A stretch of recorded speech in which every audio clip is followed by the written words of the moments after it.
O seu, o meu, o nosso Pacaembu. Em julho de 2021, o estádio do Pacaembu passou por uma reforma que marcou o fim de uma época, a demolição de sua área conhecida como Tobogã. Essa mudança é necessária pois o local foi recentemente assumido por uma nova empresa privada, que tem como objetivo modernizar o estádio, transformando o que até então era uma arquibancada em um centro com novas lojas e outras instalações, que pretendem modificar o estádio por inteiro. Aí você pode até comentar, mas eu vi que esse negócio aí tá dando problema na justiça, não sei o que. E eu não vou nem entrar nesse mérito porque eu também não conheço muito. Mas eu estou aqui para falar sobre como esse estádio cheio de histórias, glórias e decepções chegou até os dias de hoje. Então, já deixa o seu like e bora com a gente nessa.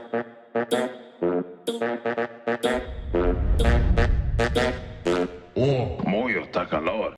O estádio Paulo Machado de Carvalho, também conhecido como Pacaembu, que tem, ou pelo menos tinha, capacidade para quase 38 mil torcedores, iniciou sua construção em 1938 e inaugurou finalmente em 27 de abril de 1940, tendo como partida inicial uma goleada de 6-2 do Palmeiras para cima do Curitiba. Falando em jogos, também foi palco de diversas partidas icônicas ao longo de sua história, como em 1950, com o fim da Segunda Guerra Mundial e a então retomada das Copas do Mundo, nesse mesmo ano acontecendo no Brasil, que tinha estádios em diversos estados, como Curitiba e Recife, e tendo em São Paulo seu representante, sendo o Pacaembu, recebendo, por exemplo, a partida entre Brasil e Suíça, que se encerrou em 2-2, e tendo no total da competição 6 jogos, 3 para a fase de mata-matas e 3 na fase de grupos. Nos anos de 1960, houveram muitos eventos marcantes para a história do estádio, tais como a primeira de 4 finais de Libertadores, a primeira dessas entre Palmeiras e Peñarol, que terminou com um título por o time uruguaio em 1961. Mas aliás, antes da gente continuar falando sobre os jogos, lembra que lá no começo comentei sobre como a demolição do Tobogã fez a gente lembrar tudo isso? Então, acontece que até o final da década de 60 mesmo, ele nem existia, porque até esse momento, no mesmo espaço em que ele seria construído, havia uma concha acústica, que servia para melhorar o som dos cantos da torcida e também para sediar shows no espaço. E até que era bonito, não vou negar, mas nessa época foi destruída para a construção do que conhecíamos até então como Tobogã.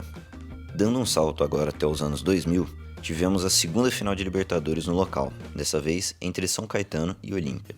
tendo mais uma vez a derrota de um time brasileiro para a conta do estádio. Mas não somente de derrotas brasileiras, lembramos do local, até porque tivemos, por exemplo, em 2005, um grande momento do Corinthians, com o destaque para o argentino Carlitos Tevez. No mesmo ano, também aconteceram as despedidas de Romário pela seleção brasileira contra a Guatemala e, anos depois, em 2011, a de Ronaldo Fenômeno, que mesmo tendo se aposentado por clubes, abriu uma exceção em um jogo do Brasil contra a Romênia.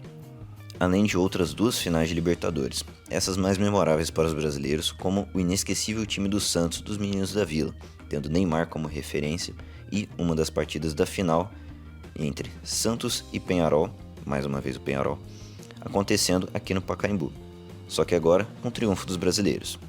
E logo no ano seguinte, também inesquecível final entre Corinthians e Boca Juniors, do lado brasileiro, jogadores como Emerson Sheik e Romarinho,